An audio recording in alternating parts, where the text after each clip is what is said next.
দেশব্যাপী আজ অনুষ্ঠিত হচ্ছে বহুল আলোচিত ত্রয়োদশ জাতীয় সংসদ নির্বাচন। এই নির্বাচনকে ঘিরে সকাল থেকেই ভোট কেন্দ্রে ভোটারদের উপস্থিতি লক্ষ্য করা গেছে। আইনশৃঙ্খলা বাহিনী সতর্ক অবস্থায় রয়েছে। এ পর্যন্ত কোথাও কোনো অপ্রীতিকর খবর আমরা পাইনি। আমি এই মুহূর্তে আছি নড়াইল ২ আসনের আড়েল পাশা সরকারি প্রাথমিক বিদ্যালয় ভোট কেন্দ্রে। আমরা যদি ভোটের সমীকরণটা একটু বিশ্লেষণ করি, সেটা হচ্ছে নড়াইল ২ আসনে মোট ভোটারের সংখ্যা রয়েছে ৩,৮৬,১৬৫ জন, যার মধ্যে পুরুষ ভোটারের সংখ্যা ১,৯০,১২৮ জন, মহিলা ভোটারের সংখ্যা ১,৯৬,০৩৩ জন এবং হিজড়া ভোটারের সংখ্যা ৪ জন।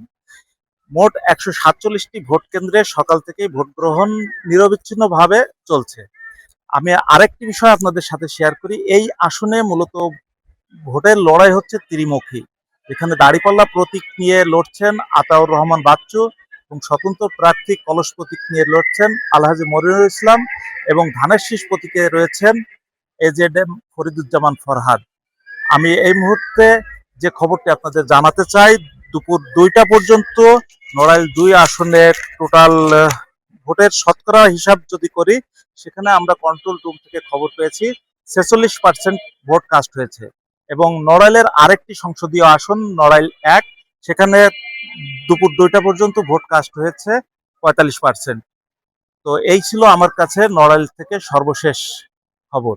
কাজী আশরাফ, এশিয়ান টেলিভিশন।